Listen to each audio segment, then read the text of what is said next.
welcome back. I'll tell you what, you can see why I don't like doing live broadcasts. Yesterday with no sound for a while and the quality of the video, but anyways, it needs to be perfected. So let's just come to you the regular old-fashioned cinematic 4K widescreen. I don't like the portrait orientation on videos. I never have liked that. You miss so much of the picture. So okay folks, I'm back out here. I was going to call this video the day after Veterans Day, but I don't think I'm going to call it that, because like I've said, Veterans Day is every day for me, and I am so grateful for all of you that have helped support my work, and I'm going to honor you at the end of this video. I'd like to put every single name, but it's not going to happen. But those that are close to my work and those that have really gone the extra mile and are out there helping me, because of you, this is why I'm able to do my work. I've done a lot of these interviews already.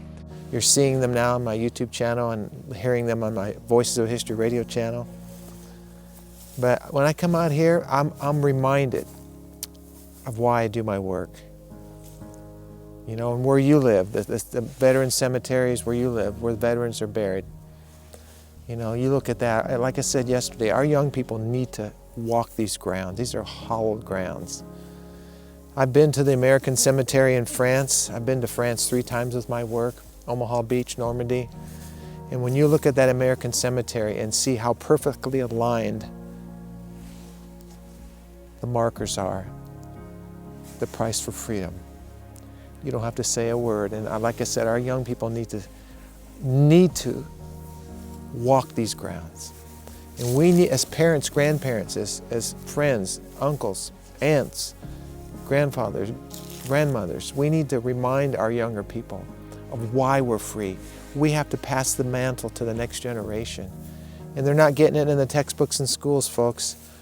The teachers tell me that history is best learned from those who were there. And that's why my documentary series, I believe, is so powerful and so poignant and so right for such a time as this. In these stories, as history's trying to be erased in our land,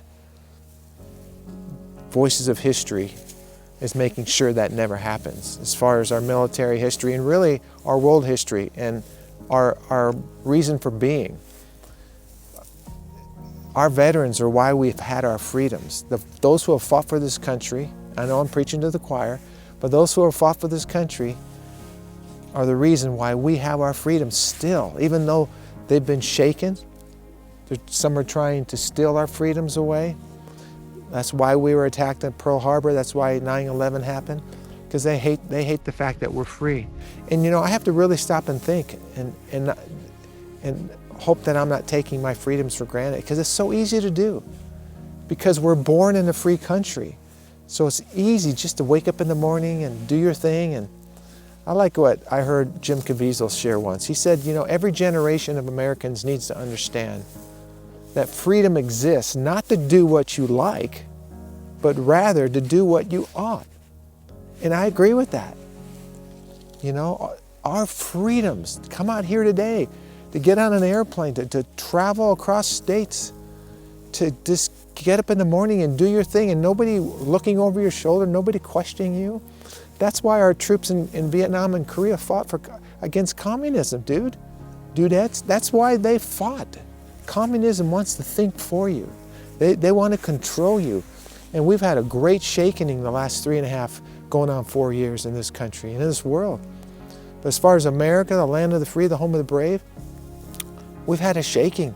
And a lot of people have let loose of their freedoms, you know. But you and I, we're now fighting for the same freedoms in our own country that our veterans fought for on foreign soil.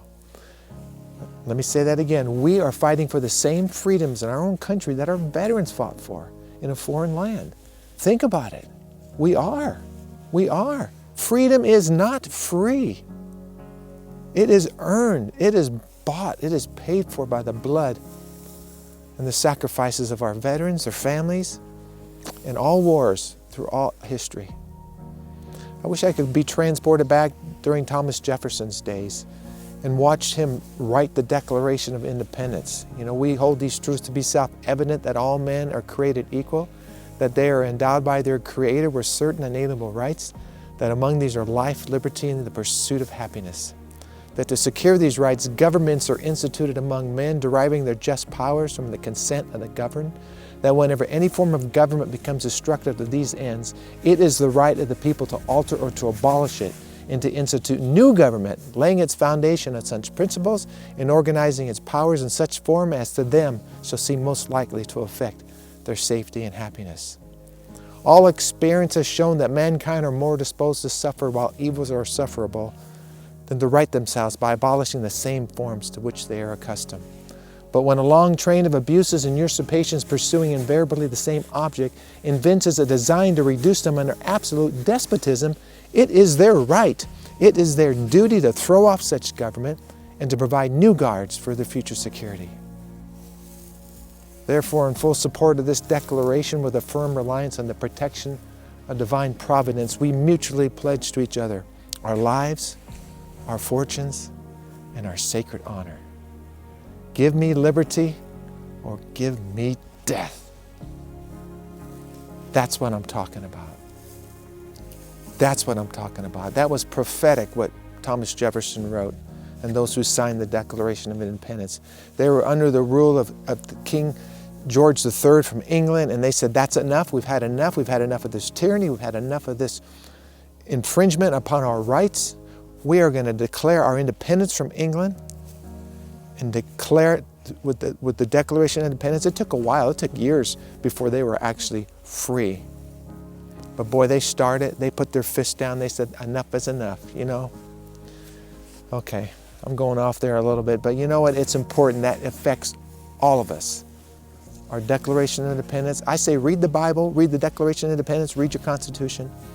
Know where you came from and where you're going. Folks, look at this. This is a beautiful area out here. And like I said yesterday, this is why we're free. I want to share one thing as I finish this video. I'll keep this short. One of my veterans, Frank Hackett, he served during the Korean War. I interviewed him in Petersburg, Virginia. It was about 2007, I believe. Frank's gone now. But Frank said that anybody who runs for office should be a combat veteran. Anybody who runs for office, politics, should be a combat veteran. Boy, I like that. I like that. I'm going to close with that and just say, again, thank you for all of you who have helped me continue my work. And I hope to continue it, you know, if it's God's will, I believe it is. I want to continue serving Him through the lens of my camera and serving my country. I came close to serving during the Gulf War. It didn't happen. So I've always had that guilt of not being in the military, but I'm proud of the service that I feel I'm doing. And as you come along my side and help me, you're part of this work. You're part of the fruit of this work.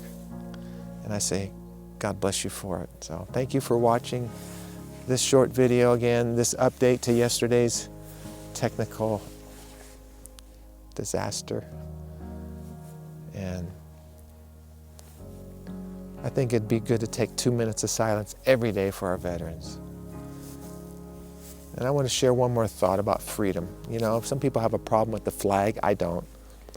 But here's the way I say it. The cross of Jesus, the cross of Jesus is the universal sign for freedom. Amen. It's Sunday, by the way. Amen. And our flag represents that freedom. And you can't take that away. God bless you.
exemplify. Thank you. Thank you, Sir. Larry. Thank you, Larry, so much. You're a godsend.